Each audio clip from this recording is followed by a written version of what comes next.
আসসালামু আলাইকুম।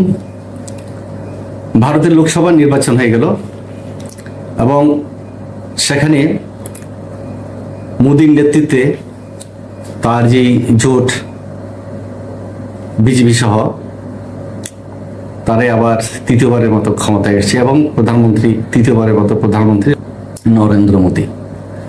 তো 1 জুলাই লোকসভার যে সংসদে সংসদ শুরু হয়েছিল, সেই সংসদে সেখানে বিরোধী দলীয় নেতা রাহুল গান্ধী ঝড় তুলেছেন। তিনি কি বলেছেন? তিনি বলেছেন যে বিজেপি সংবিধানকে অবমাননা করেছেন এবং তিনি এও বলেছেন যে প্রধানমন্ত্রী নরেন্দ্র মোদী যখন বলেন যে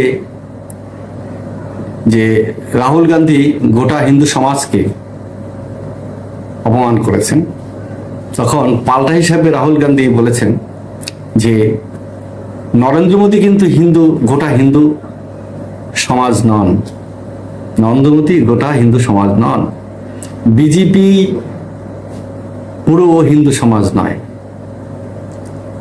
আরএসএস গোটা হিন্দু সমাজ নয়। অর্থাৎ রাহুল গান্ধী একটি কথাই স্পষ্ট করে বলার চেষ্টা করেছেন যে ভারত হচ্ছে ধর্মনিরপেক্ষ একটি রাষ্ট্র। এখানে ধর্মভিত্তিক রাজনীতি করা, ধর্মভিত্তিক রাষ্ট্র প্রতিষ্ঠা করার কোনো সুযোগ নেই। যার জন্য তিনি বলেছেন যে নরেন্দ্র মোদী কিন্তু গোটা হিন্দু সমাজ নয়, বিজেপি হিন্দু সমাজ নয়, অর্থাৎ তারা পুরো হিন্দু সমাজের হিন্দুদের তারা প্রতিনিধিত্ব করে না। কারণ গত নির্বাচনেই তার প্রমাণ হয়েছে যে কংগ্রেস এবং তাদের যে জোট, সেখানে কিন্তু তারা প্রচুর আসন পেয়েছে, তাই সেই আসনগুলোতে যারা ভোট দিয়েছে তারাও হিন্দু। তাই তিনি যে বলেছেন যে নরেন্দ্র মোদী কিন্তু গোটা হিন্দু সমাজ নয়, আর বিজেপি গোটা হিন্দু সমাজের প্রতিনিধিত্ব করে না, আর আরএসএস আবার গোটা হিন্দু সমাজের প্রতিনিধিত্ব করে না। এখানে স্পষ্ট হয়ে যায় যে সংবিধানে কি আছে। ভারতের সংবিধান হলো গণতান্ত্রিক এবং একটি ধর্মনিরপেক্ষ রাষ্ট্র। তো রাহুল তাও বলেছেন যে আমাদের মহাপুরুষেরা অহিংসার কথা বলেছেন,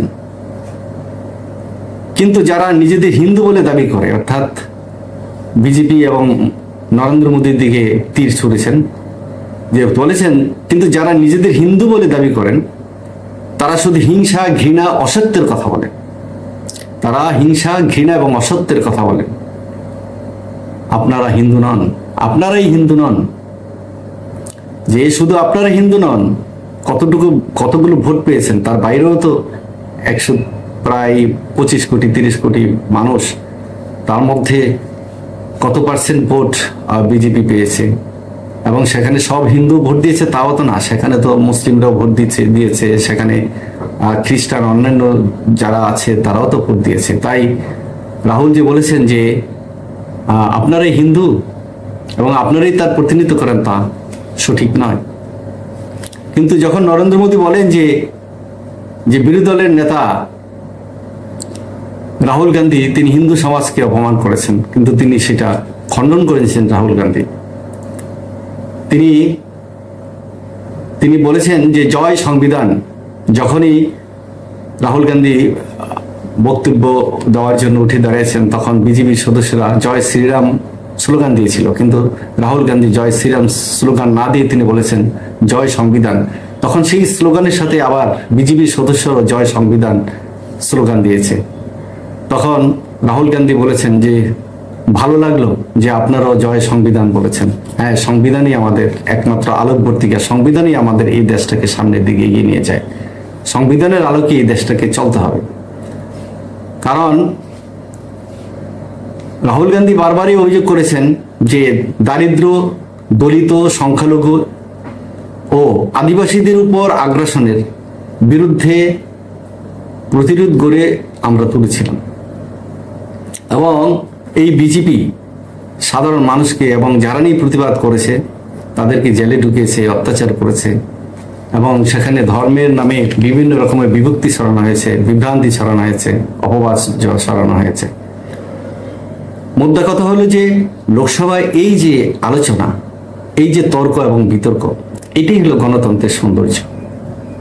এই গণতন্ত্রের সৌন্দর্যের মধ্যে দিয়ে আগামী প্রজন্ম বুঝতে পারবে যে আসলে মানে ভারতের গতিপথ কোনটা, এবং ভারত কোন দিকে যদি যায় তাহলেই একমাত্র বিশ্বে মোড়লগিরি করতে পারবে, বিশ্বে তাদের অবস্থানটা নিশ্চিত হবে। কারণ আমেরিকা সহ পশ্চিমা বিশ্ব অনেক সময় কিন্তু বিজেপি সরকারের উপরে একটু নাখোশ, যে তারা ধর্মকে ব্যবহার করে শাসন পরিচালনা করার চেষ্টা করছে। সেখানে যে ধর্মীয় সংঘাত হয় সেগুলি নিয়ে কিন্তু বারবার ভারতকে সাবধান করা হচ্ছে, সতর্ক করা হচ্ছে, কিংবা তাদের বিরুদ্ধে অভিযোগ তোলা হচ্ছে।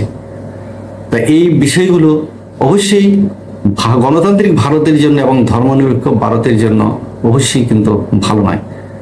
কারণ এখানে মহাত্মা গান্ধী, এখানে জওহরলাল নেহরু, তারপরে এখানে দেখা যায় মৌলানা আবুল কালাম আজাদ, এদের মতন নেতারা তারা কিন্তু একটি অহিংস এবং গণতান্ত্রিক ধর্মনিরপেক্ষ একটি রাষ্ট্রের কথাই বলে গেছেন।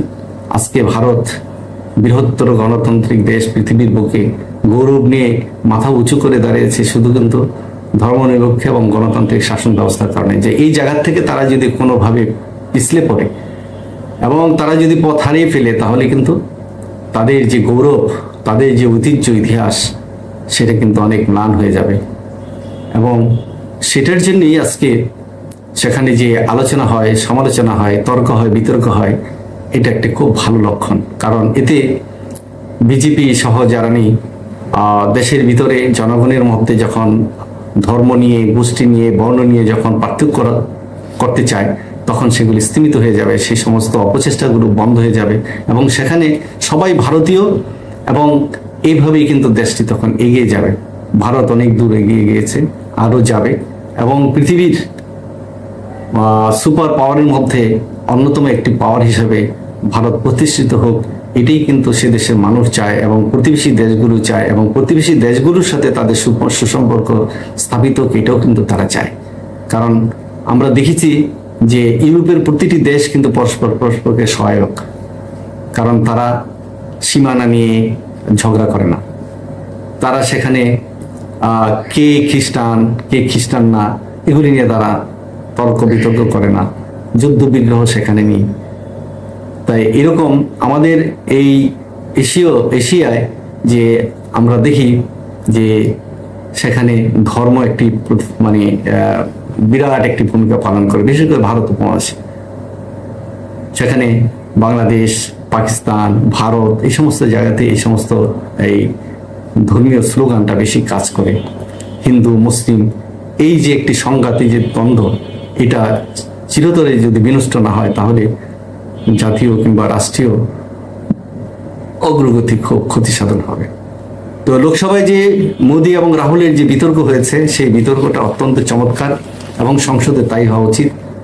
এবং সংসদে এই সমস্ত কথাবার্তা থেকেই আগামী দিনের প্রজন্ম তারা বুঝতে পারে যে আসলে আমরা সঠিক পথে আছি না বিপদে আছি, এবং সঠিক পথটি প্রজন্ম বেছে নেয়, আগামী প্রজন্ম বেছে নেয়। কারণ তাদের জ্ঞান, বুদ্ধি, মেধা, পড়ালেখা এখন অনেক উন্নত, তারা আধুনিক দৃষ্টিভঙ্গির লোক। তাই একটি আধুনিক ভারত তৈরি করতে গেলে সেখানে অবশ্যই ধর্মকে একপাশে ফেলে দিয়ে অবশ্যই সেখানে ভারতীয় জাতীয়তাবাদে উদ্বুদ্ধ হয়ে ভারত একটা বৃহত্তর জাতি এবং বহু গোষ্ঠী এবং বহু ধর্ম মত পথের সমন্বয়ে একটি ধর্মনিরপেক্ষ রাষ্ট্র, এই পরিচয় ভারত সামনের দিকে এগিয়ে যাক, এই প্রত্যাশা আমরা করি। ধন্যবাদ।